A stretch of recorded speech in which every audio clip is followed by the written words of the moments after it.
हो गई थी घर की कुछ ऐसी हालत। राधे राधे दोस्तों। सुबह उठकर सबसे पहले लगा ली थी मशीन, उसके बाद किया था ऊपर का झाड़ू पोछा खत्म, और फिर मम्मी ने बना लिया था खाना। खाना बनाने के बाद हमने सोचा क्यों ना आज रसोई की सफाई कर ले, क्योंकि दिवाली के कुछ ही दिन रह गए हैं। इसलिए मैंने सारे डब्बे पहले नीचे उतारे, फिर मैंने और मेरी ननद ने सारे डब्बे साफ करे, और उसके बाद सारे डब्बों को कर दिया था सेट। और सुख में सब साथ ही दुख में ना कोई, ये वाली कहावत को सच करती हुई मेरी ननद चल दी थी अपनी ड्यूटी पर, और इसने खूब रोना शुरू कर दिया उनके जाने के बाद, क्योंकि इसको पसंद नहीं है कि इसे छोड़कर कोई घर से बाहर निकले। उसके बाद इसने खूब खप्पर भरे, और खप्पर भरने के बाद जब जिसको मनाने के बाद हम चले गए थे मार्केट, क्योंकि हमने जो भी सफाई के दौरान जो भी पुराने बर्तन निकाले थे उनको हमें बदलवाना था, इसलिए हम चल दिए थे मार्केट। और इन भैया ने सारे बर्तन अलग कर दिए, और इन सब का ध्यान था बर्तनों पर, और मेरा ध्यान कहीं और ही जा रहा था।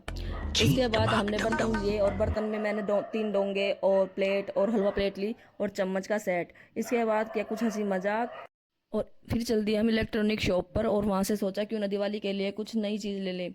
मैंने पसंद किया अपने लिए ओवन, लेकिन भैया के पास वो ओवन नहीं था जो मुझे चाहिए था, इसलिए हम आ गए थे घर। भैया ने कहा दिवाली से पहले हम आपका सामान ला के दे देंगे।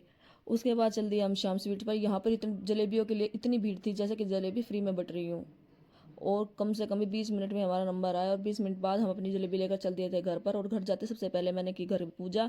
शाम की पूजा करने के बाद, क्योंकि कल थी होई, तो इसलिए मैंने सुबह सुई का काम नहीं हो सकता, इसलिए मैंने सबसे पहले मम्मी का पेटीकोट तैयार करा। राधे राधे दोस्तों। प्लीज़ मेरी वीडियो को शेयर कीजिए, लाइक कीजिए, कमेंट कीजिए, चैनल को